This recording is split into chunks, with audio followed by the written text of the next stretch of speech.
Olá, sejam todos bem-vindos à Escola Bíblica Dominical Online. Eu sou o professor Israel.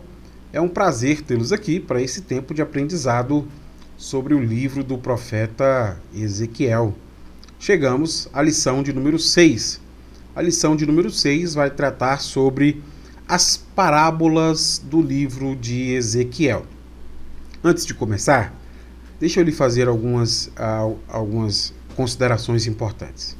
Primeiro, aqui no link sempre tem uma aula-atividade para você verificar o seu aprendizado. Não deixe de fazer. Segundo, não deixe de voltar aqui na semana que vem para a próxima aula para que o seu aprendizado possa ser completo. É sempre bom tê-lo aqui comigo para este tempo de reflexão bíblica. A outra coisa que eu preciso considerar com você é que, apesar do título desta aula ser As Parábolas do Livro de Ezequiel, na verdade o que nós encontramos aqui no capítulo 15 é uma metáfora. Nesses 15 minutos, eu não tenho como explicar para vocês a diferença entre parábola e metáfora. Mas eu tenho como explicar a metáfora do capítulo 15 de Ezequiel, e é isso que eu pretendo fazer.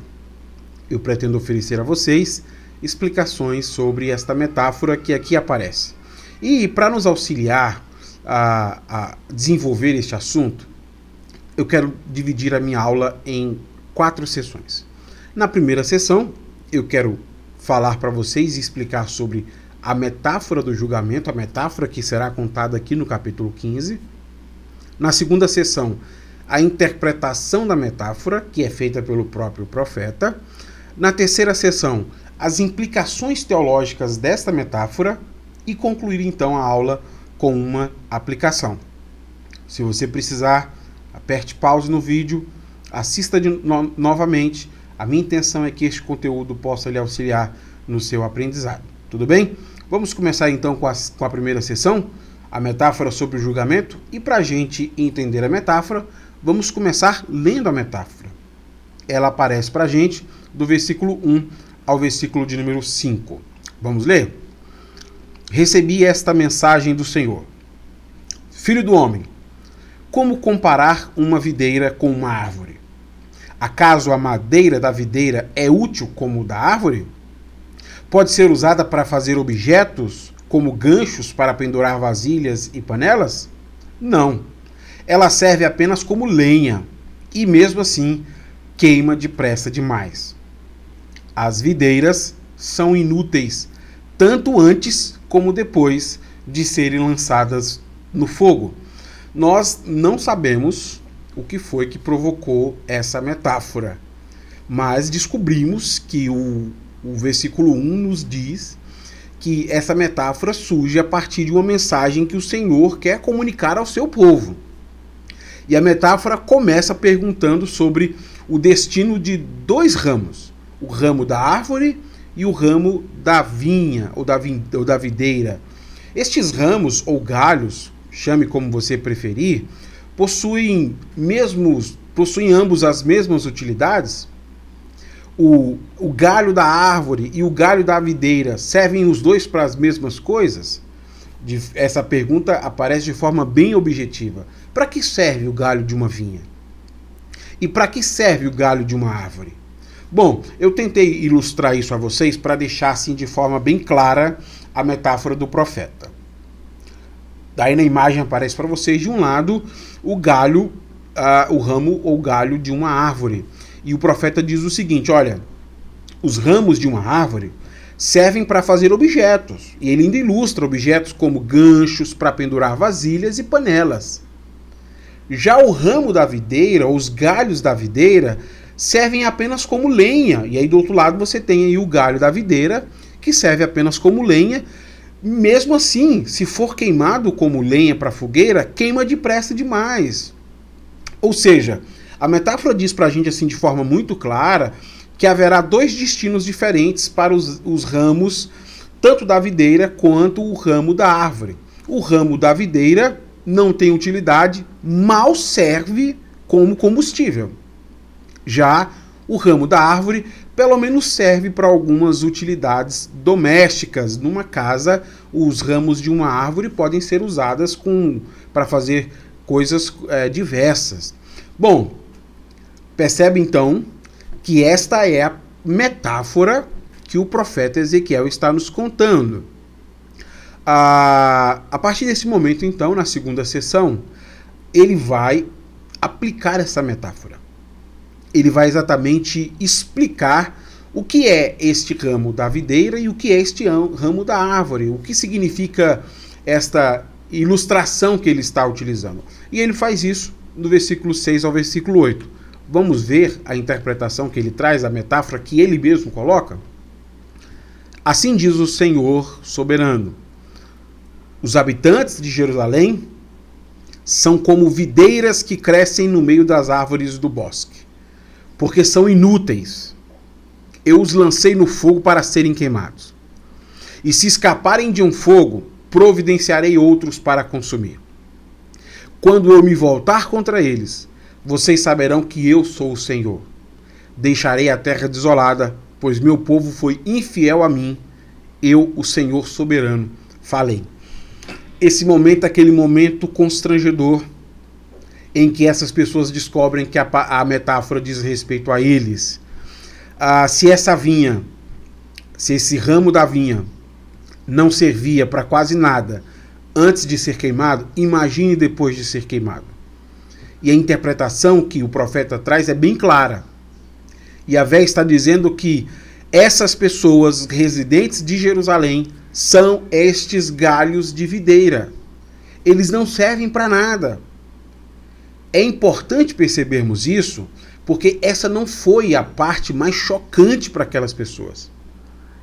A parte mais chocante para aquelas pessoas foi eles perceberem que eles mal serviam para combustível. E por que é importante eu dizer isso? Porque Deus está falando exatamente sobre a rejeição que essas pessoas recebem como povo da aliança. Então, para eles isso é inadmissível. Nós somos o povo da aliança. Como assim a gente não serve nem como para utilizar para combustão? Como assim nós não servimos mais para absolutamente nada? Então, é importante observar que o que Deus está dizendo para aquelas pessoas foi muito chocante. Vamos tentar dar uma olhada de novo naquela ilustração que eu coloquei, só para a gente perceber isso? A metáfora dizia sobre os galhos da árvore e os galhos da videira. O galho da árvore possui alguma utilidade. Já o galho da videira mal serve para combustão. Ele mal serve antes de ser queimado, que dirá depois de ser queimado. Então ele diz isso muito claro no versículo 5. E aí nesse momento ele aplica: os habitantes de Jerusalém são estes galhos de árvore. Eles mal servem para combustão antes e depois de serem queimados, então é que não servirão mesmo. Eles não possuem utilidade na casa do Senhor. Eles não possuem utilidades como povo da aliança. Eles são como este ramo de videira que mal serve para botar fogo. Isso aqui para a gente é importante, porque isso que está sendo colocado pelo profeta Ezequiel nos faz lembrar exatamente a maneira como Deus disse isso a eles. Antes eles eram este galho de vinho, de videira, esse galho de videira, e produziam uvas. Eles eram úteis. Mas agora eles são galhos de videira que não produzem mais nada. Veja que essa imagem, ela começou a ser alertada pelo profeta Isaías. Vamos ver o que Isaías diz? Capítulo 5. A nação de Israel é o vinhedo do Senhor dos Exércitos. Percebeu, né? A mesma linguagem. O mesmo galho. São vocês. O povo de Judá é seu jardim agradável. Ele esperava colher justiça, mas encontrou opressão. Esperava colher retidão, mas ouviu gritos de angústia. O que o profeta Isaías antecipou é praticamente a mesma coisa que Oséias está dizendo aqui. O galho desse vinhedo deixou de produzir frutos. Ele não serve mais para nada. Em vez de produzirem uvas, obras de justiça, eles não produziram nada. produziram uvas bravas, uvas amargas, uvas impróprias para o consumo. Se tornou apenas um ramo de galho seco, que mal serve à combustão. Então, neste momento, nós entendemos a interpretação da parábola. Na terceira sessão, eu quero falar sobre quais são as implicações teológicas desta metáfora que o profeta Ezequiel está contando. Eu quero destacar 2 pontos que eu acho que são pontos muito claros sobre as implicações desta metáfora que está sendo contada. Primeira implicação: Deus ter elegido Israel não os deixa isentos de cumprirem o pacto. Sabe o que isso significa? Essa metáfora está sendo feita para dizer que para aquelas pessoas que não há uma segurança em saber da existência da aliança. Olha, eu sei da aliança que Deus fez com Abraão. E não é porque Deus fez uma aliança com Abraão e eu sou um descendente de Abraão que eu estou seguro. A segurança está exatamente em responder positivamente a essa aliança que foi feita com Deus. Isso implica certas responsabilidades que essas pessoas têm para com Deus e para com a sua aliança. Eles precisam assumir o lugar de filhos obedientes. Qual é o risco de acharmos que essa eleição divina nos isenta de sermos fiéis ao pacto? Qual é o risco de fazermos como Israel? De pensarmos que apenas pela eleição que foi feita pela aliança em Cristo, já estamos garantidos eternamente desta salvação. O Daniel Bloch faz um comentário que eu acho que é muito preciso. Ele diz o seguinte: a graça coloca altas exigências sobre seus recipientes, e a menos que uma pessoa vá ao encontro das afirmações de outro com aderência à sua vontade, pode-se muito bem descobrir um dia a realidade de que Deus, longe de ser o protetor e o patrono, tornou-se, na verdade, um adversário. Esse é o risco. O risco de aquele que seria o Deus da aliança, o Deus que nos protegeria, o nosso Senhor, se tornar aquele que vai nos cortar, porque nos tornamos ramos infrutíferos. Na quarta sessão, eu quero fazer uma aplicação a isso. Mas qual é a segunda implicação teológica para Israel desta metáfora? A segunda implicação é que há consequências para aqueles que não respondem de maneira apropriada. No caso, o profeta está avisando que esses ramos de videiras que não servem para quase nada, sequer para combustão, serão queimados. E se eles não serviam antes de serem queimados, imagine depois de serem queimados. Deus está falando sobre o seu juízo iminente. Aquela videira deixou de produzir frutos. Ela não tem mais utilidade. Se tornou apenas ramos improdutivos de videira. Se você pensar nos galhos de árvores, eles pelo menos servem. Mas os galhos das videiras não servem para quase nada. E exatamente por serem improdutivos que eles devem ser cortados. Essa é a segunda implicação teológica. O juízo de Deus virá, porque Israel se tornou uma videira infrutífera que mal serve para combustão. Mas para nós, que aplicação esse texto tem para nós, Igreja de Cristo Jesus? A aplicação que eu gostaria de fazer é essa. Deve haver algo da vida da videira em nós se pertencemos a Deus. Deixa eu repetir. Deve haver algo da vida da videira em nós se pertencemos a Deus. Deixa eu explicar isso a vocês. Essa aplicação que eu estou fazendo, ela não é minha. Foi o próprio Jesus quem a fez. Assim como o profeta Ezequiel, nosso Salvador, Jesus Cristo, fez exatamente esta metáfora entre o povo e a videira. Vamos ler esta metáfora? Eu estou me referindo, é claro, ao texto de João 15. Apesar de ser um texto um pouco longo, eu preciso ler todo o texto e eu não vou me deter em muitas explicações, porque isso aqui é o ponto central do que significa ser um ramo. Vamos ler? João 15:1. Eu sou a videira verdadeira e meu pai é o lavrador.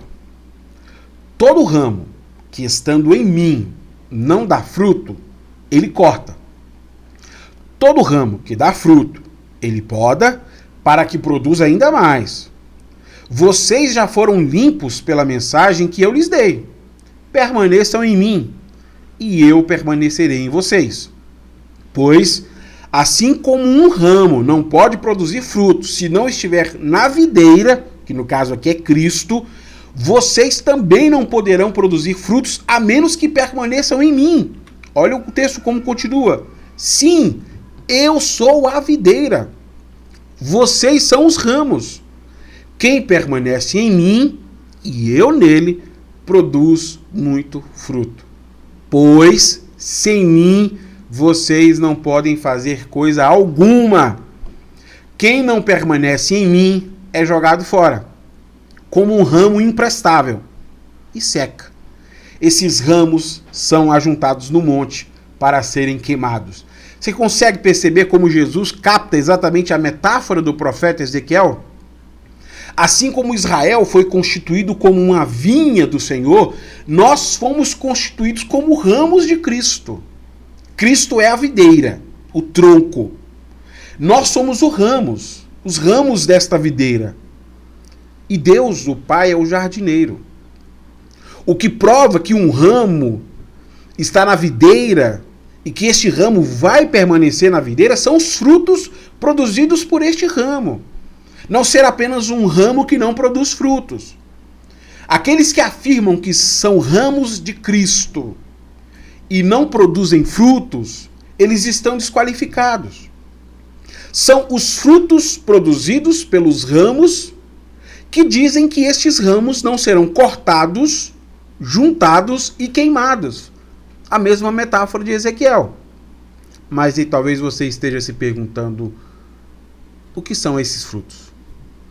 Como eu sei que eu estou produzindo frutos? Se a metáfora se aplica a nós, como eu sei que eu sou um ramo frutífero? Bom, eu queria trazer aqui então um comentário de alguém importante para nós percebermos o que são esses frutos. Ele diz o seguinte: em João 15, o fruto do qual Jesus fala é a reprodução da vida da videira no ramo. Jesus está procurando o fruto de sua vida em nós. Se as graças interiores do Espírito não estiverem presentes em nossas vidas, devemos encarar o fato de que podemos não ser verdadeiros crentes. Quais são esses frutos? É aquilo que o Espírito Santo produz em nós, que a Bíblia chama de amor, alegria, paz, paciência, bondade, fidelidade, domínio próprio. Deve haver algo da vida da videira em nós que pertencemos a Deus. E esta é a aplicação. Deve haver semelhança com Cristo. O fruto que Cristo procura é a sua própria vida em nós. Nós temos que produzir estes frutos de justiça que o profeta Isaías denuncia lá no capítulo 5. Mas se você é um ramo improdutivo, o próprio Deus vai arrancá-lo e jogá-lo ao fogo. Portanto, a aplicação da metáfora da vinha é essa. Cristo é o tronco. Nós somos o ramo. Nós estamos enxertados em Cristo. Espera-se que nós possamos produzir frutos que lembrem quem Cristo é, Senhor e Salvador. É preciso que haja a vida de Cristo em nossas vidas. Isso é produzido por meio do Espírito Santo. Tudo bem? Ficou com alguma dúvida? Aqui embaixo nós temos também um fórum de dúvidas e comentários. Você pode colocar ali a sua questão. Eu queria encerrar pedindo para você fazer a avaliação que está aqui embaixo, para que você possa verificar o seu aprendizado. Eu aguardo você na próxima aula. Até lá!